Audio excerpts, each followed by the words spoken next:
Now, it's no secret that the price of electric cars over the last sort of year or so have absolutely plummeted, some of them losing 50% just a few weeks after they were brand new and driven out the showroom. But I wonder how cheap a crashed electric car is. Well, I've bought one here and we're going to find out.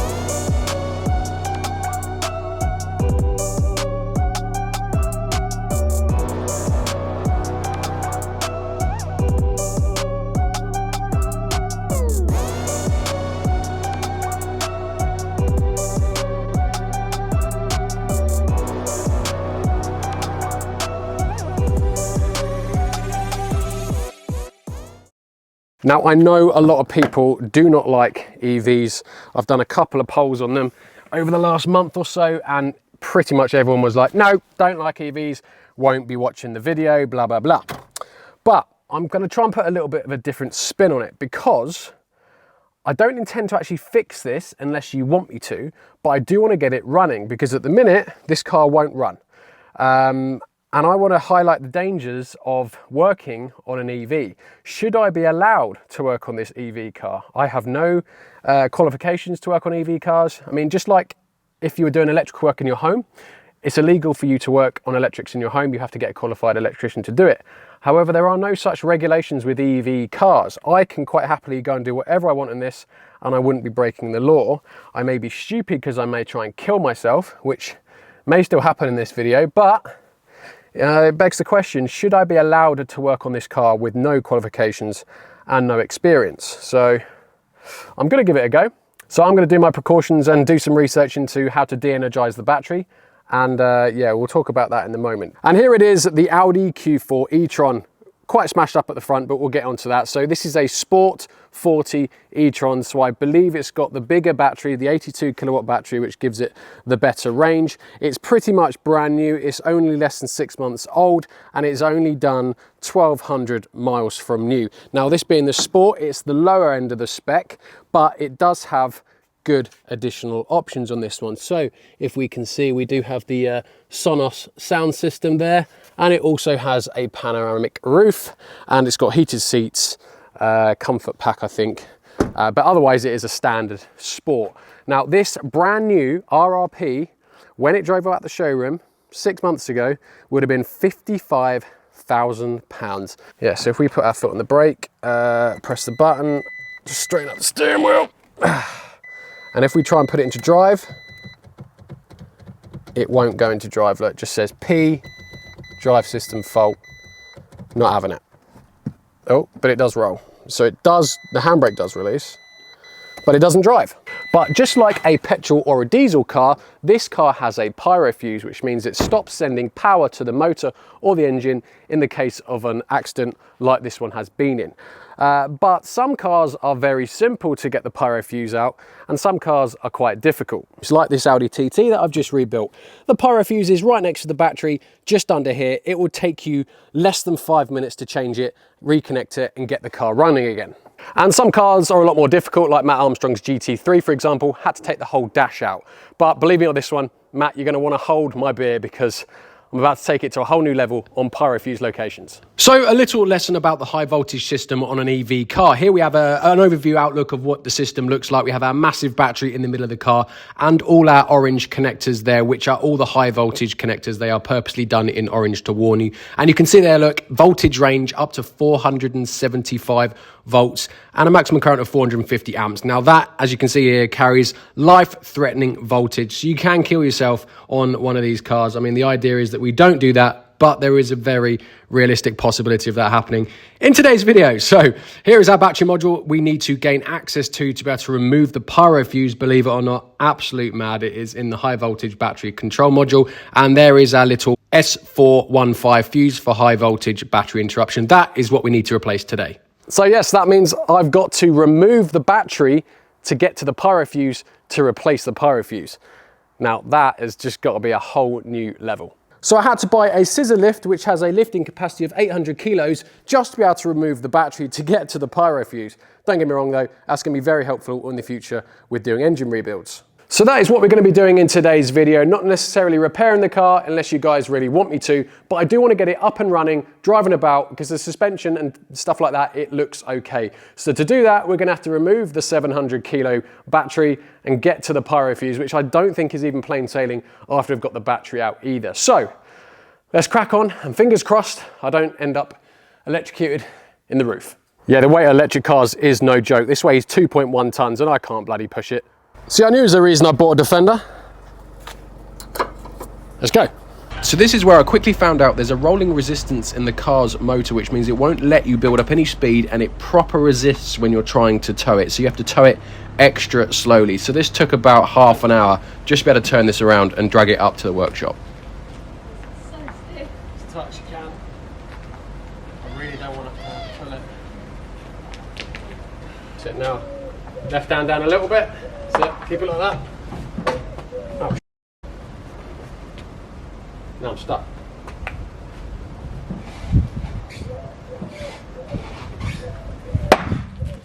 God, I'm stuck in the hole now. I ain't going to be able to get out of that. Don't buy electric cars, guys. Honestly, the lengths I've had to go to, I had to deploy some sort of ratchet system just to get it into the workshop, because you need to have someone sat on the seat, otherwise it won't let you take the handbrake off. Normally with EVs, they do let you, if you put your seatbelt on and you get out, it will normally let you drive it. We do that when we load them onto transporters, but for some reason, maybe because the seatbelts have been deployed, as soon as you take your bum off the seat, even with the seatbelt plugged in, it just puts the handbrake on. So we need to have someone sat in the car. It must be some sort of rolling resistance in the motor, because it's just so heavy to push. So yeah, my little ratchet system here, just drag it onto the ramp. Oh, quick, let me push. Keep it there, keep it there. Don't damage it. No, honestly, you can't. There's just no rolling it at all. So my first experience with EVs has got off to the worst possible start. I can't even move the bloody thing without any assistance. No matter what I tried, I had to have someone sat in the driver's seat. I tried even up to about 30 kilos sat there, but I had nothing small enough to fit in the seat and heavy enough that it just wouldn't put the handbrake on. And as soon as you either open the front door or tried to get out the seat, every time it just put the handbrake on. There was just no way around it. So even getting it onto the ramp, I had to have someone in the seat. The rolling resistance of the motor was just ridiculous, so I had to end up ratcheting it over the hump in the floor there as well. So yeah, first experience is not a great one. Please, disclaimer, do not take anything that I'm saying seriously. Do your own research, and if possible, take it to a high voltage technician. I'm just doing it because I'm potentially an idiot. So the first thing we need to do is de-energize the high voltage system. Now, the high voltage on this car has already been de-energized because it had a crash, and when you have a crash, it trips the pyro fuse, which automatically de-energizes the system. So it has already been done on this car. However, just to be double safe, and if the car wasn't involved in a crash, we have this here, which is our high voltage deactivation. We need to pull up this tab here and prise out this black tab. Might need a screwdriver. With the high voltage battery now disconnected, look, there is even a little circle in it, so someone can put a padlock through it, so you know that's how serious it is. So someone can't reconnect the high voltage system, so I'm not going to do that. There we go. High voltage disconnected. I've just had the horrible realization that no matter what I do here, I won't be able to drive this out anyway, because unlike a petrol car where you can just clear down the crash data and remove it, and therefore you can then start the car and drive it again, with this we need to re-energize the high voltage battery, and to do that it's just dealer only. So to be able to get this driving again, once I've fixed the pyro fuse, we're still going to have to tow it down to an Audi dealer to get them to re-energize it before we can even drive it. Another massive to EV. I'm actually going to detach the coolant system first, because there are coolant lines going into the battery to obviously keep it cool. So while I'm here, I'll try and remove these first. A lot. Oh god. Oh my god, it's coming out everywhere. This is more genius designing, I see. It's coming out over here as well, look. So I think that's pretty much it now. We've just got bolts to remove the battery pack. Obviously never done this before, so I'm just kind of guessing with a little bit of research. So coolant lines are disconnected there. All our bolts we can see all around the perimeter, all down the side there. We need to undo all those. And then we've got our 2 high voltage cables at the back here. I have got them off, but I think there's quite pressed for room, so I can't quite get them out. I might have to lower the battery pack a little bit, and we've got our earth here which I need to remove as well, and another connector in there I just need to remove, and then yeah, just bolts out around the perimeter and hopefully just drop the 700 kilo battery down. It is looking quite big, to be fair. I'm a bit concerned about me little scissor lift, if I'm honest. I need to get this bang on central, otherwise yeah, could fall off.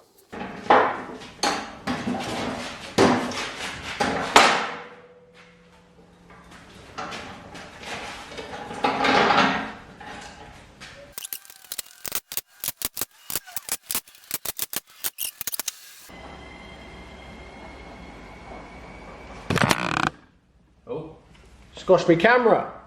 Right, she's coming down now. I just need to get this electrical connection out because I couldn't earlier. There we go. Right, cool. They're now all off. So we should be good to just go up.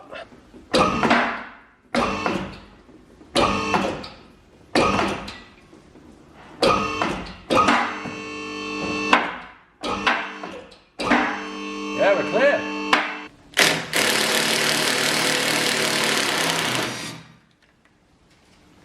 One. So that genuinely took about 10 minutes, 15 minutes to undo all these screws. All 82 screws.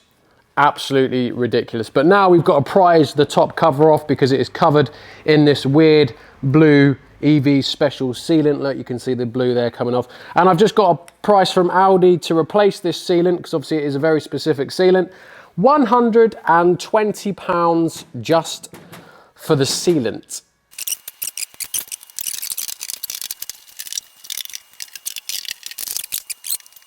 Right, I've found some more screws under all this gunky stuff, so I've got another about 15 to do by the looks of it.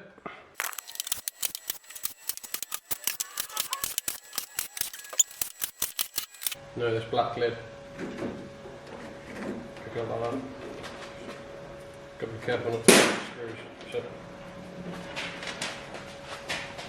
Oh, what is that blue stuff? It stinks, doesn't it? It doesn't stain, does it? I don't know, possibly. And there we have it. Lid is finally off and it reveals all the batteries, all the cells, all the packs. So because this is the 82 kilowatt battery, it's the bigger one, which means that's why I assume it's completely full rammed. I don't know for sure, but I'm just guessing the slightly less kilowatt battery packs, like the 58 or whatever, it just has a couple of less cells in it. So there's just a bit more room in here. That is what I'm guessing. I'm not going to try and pretend I know too much about all this because I don't. As I said at the beginning of the video, I was never trained in it, so I have no clue what's going on, which is why I make the point of this video, should I really be doing what I'm doing? But we will move on to the pyro fuse. I've just had a quick look. I thought it was in there, but it definitely doesn't look like it's in there. I just pulled up that one, isn't under there, but I did just pull up this little trim here. And there she is, the stupid pyro fuse. Now this is where it gets even more interesting because you cannot just replace the pyro fuse on this car. The official way to do it is replacing the battery control module, which is J840. And the reason that you've got to do that is because because you can't buy the pyro fuse separately, it comes as part of the battery control module. Just replacing the pyro fuse won't tell the car that it's okay to be re-energized. The only way to do it is by coding in a new battery control module, and that's why you have to do that. You can't buy the pyro fuse separately, it comes as part of that module. Now that module is £2,000. So you can kind of see anyone with blown airbags on an EV probably just steer well clear. It's just way more hassle than it's worth just to get it driving, not even taking into consideration obviously the cost of repair as well. There is a way around it, I'm hoping. And you can buy the pyro fuses separately. Obviously it's not a genuine part because you cannot buy this genuine part separately, although I do believe this is probably the same pyro fuse, just not sold officially.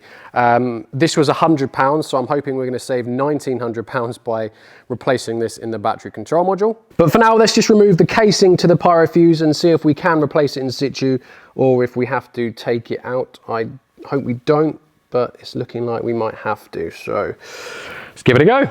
All right, let's work super carefully so I don't die. This is the part where I could die. I don't know what I'm doing, and I can't see bugger all either. Because of these two prongs here sticking out from this orange connector, goes out like that, I just can't get this cover off because it's just in the way. So I'm now going to have to take all these orange connectors, pull it out so I can get this tray off. So yep, got to remove the high voltage connector, another 15 or 20 bolts, but luckily we can just pull it out a little bit, and that does give us access to our cover to remove it. And there she is, look. All our problems result in 2 bolts. There we go. And here we go, look, old versus new, and these are blatantly the same, made by the same people. Obviously, you just get your Volkswagen badge on one and no branding on the other. It's usually how it works, but the actuator numbers are identical there. All the numbers there, which are on that, this is the new pattern part one, are the same numbers are on this one. Literally the only thing that's different is the Volkswagen badge is missing. The quality of both, they look identical. I couldn't tell them apart. So, right, let's fit the new one and put it all back together.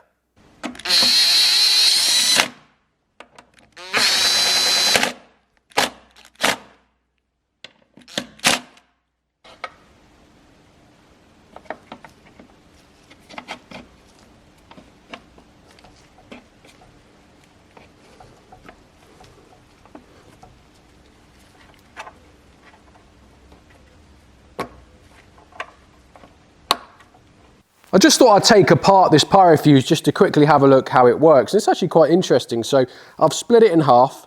Here's the top of it, and we can see here, look, where the little explosion was when it got triggered. You can see all the black, and it smells a bit of smoke as well. So what's happened is, see that circle bit there? That was obviously attached in there, and that linked them two blades together. So what's happened is, let's just take these off.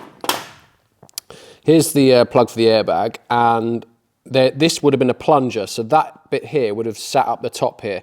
So what would have blown up, a little explosion in here, it would have pushed this plunger at force down, which would have then pushed the plunger down and then broken this bit of fuse off of those two bits, disconnecting the circuit. So I thought I'd just have a quick look, and yeah, it's quite interesting to be fair. At least we know it's definitely broke. So the fuse is now all changed, we can start putting everything back together, and there's well over 100 screws now to do. Now I'm just feeling very sorry for my battery gun. So I've cleaned up all my surface here. We are nice and clean. I have just gone and picked up the very, very expensive £117 sealant. I'm now just gonna, luckily I can see. So there's 2 seals on this. We have like a rubber seal, which you can kind of, I don't know if you can see where it goes. And then we have the blue stuff that basically just goes under it here. So I've already got my pattern, so I know exactly what to do. So I'm just gonna run around the whole edge now and quickly seal this back up, ready to fit. Back to the car. Here she be. Right, let's do it.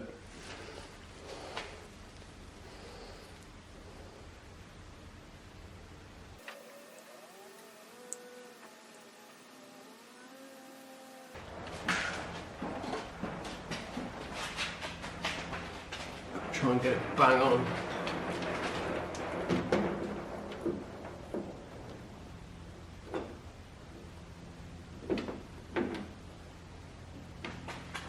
Looking good. Yeah. Looking very good. And the battery gun smashed it as always. Funny story, I actually found that Makita battery gun in the Audi S4 that I had on the channel probably 4 years ago now, and I've been using it ever since. So what a gun. Let's go back down. Oh my God, there's an axle stand. So now I just need to carefully lower the battery back into the car and remember to plug the connectors in without squashing them.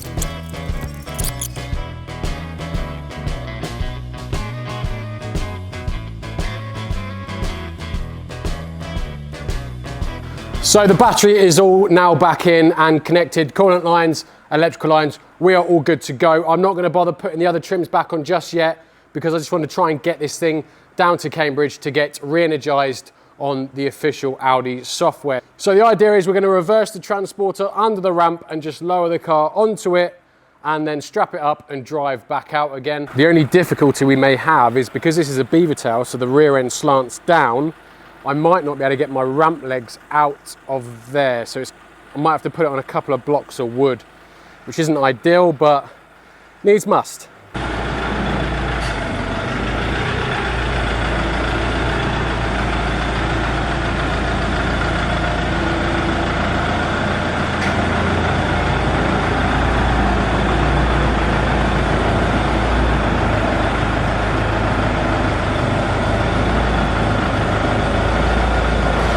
So now I just need to carefully lower the Q4 onto the beaver tail. And the reason I need to put the blocks of wood at the back is because to be able to get my ramp legs out, I don't want it to sit on the beaver tail because I can't independently move the legs of the lift. So I need to be able to pull it all out as one. I need a bit of run up. Ah, he stowed it.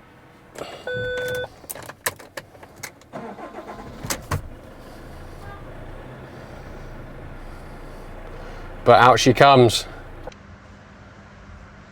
Probably best off to clear these down first and then see what's left because I can't be able to work my way through this. Right, we've got control unit high voltage, unlock after crash. That does look a good place to start, to be fair. Right, so I found the test plan for replacing the battery control module, so I'm just going through it now. Hopefully it all works and it will accept it. Did I find a malfunction? No. I think it's just getting me to check everything's all good. Yes. If the vehicle is manually de-energized, lock this connector again. Yep, I've done that. Lock the connector at the top there. Will be closed. Unlock the lock of the high voltage connector and remove it. So if I'm honest, this is just a complete disaster. So the problem here we have here, look, I've tried to re-energize the high voltage system and we should be higher than 20 volts and we've got 0 volts. This is the second time I've tried this. So it will not re-energize the system, and it is because, so this is the basic setting and it's deleting memory events after a crash basically. And if you can see there, look, not active. The basic setting was not completed. So I've done this many times, it does not work. And look what it says, look, check the DTC memory in the airbag control unit for crash events. First work through those and delete the event memories. And obviously that is referring to all the airbags that have gone off. So it looks like it wants me to replace all the airbags before it removes the faults because it won't re-energize the battery until there are no faults. So that's just bloody fantastic. So there we go, we are now back at the farm and we've pretty much achieved absolutely zero in this video.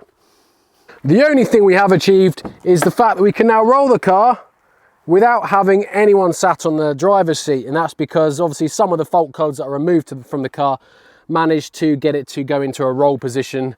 Warning, vehicle may roll. So yeah, in this whole I don't know how long video, that is the only thing we have actually achieved. So I'm just going to butt in there because whilst editing this video, I realised I told you I was going to tell you how much I paid for this car. Now this brand new would have been £55,000. So I don't know if it's a good or a bad thing, but I paid £11,000 for this car. Is that a good thing or a bad thing? Let me know in the comments. So I've obviously spent £100 on a fuse, £120 on sealant, God knows how many hours getting the high voltage battery out. I know, yes, it is towards the greater goal of getting it back on the road. But the point is, we haven't been able to re-energize the high voltage battery after replacing the fuse. Now, I spent 3 hours down at Quattrotech, massive thanks to them as always, on Odis, trying to do all different test plans, trying to get it to work. And you've probably just seen in the footage I've just shown you, but it does look like that all the airbags that have gone off need to be replaced before it will let you re-energize the high voltage battery. And also I've done a little bit more research and it looks like some people even needed to replace the airbag control module for a brand new one to fully erase the crash data to get this to re-energize. Now, again, in my head, that's just stupid. Why can't you drive it about once the airbags, once the pyro fuse has been replaced? It just makes it so much easier. Like, got to push it around everywhere, and it's a nightmare to push. Just let you re-energize it. So yeah, I mean, that is going to be it for today's video, guys. Please do let me know if you want me to continue working on this. I really don't want to, but I will if you guys want me to. And yeah, that is it for today's video, guys. So if you did enjoy this, although we did nothing, then please do hit that subscribe button, and also follow me on Instagram at saving_salvage. So as always, guys, thank you very much. And for me, EV in the bin. Nah, not interested. Crap.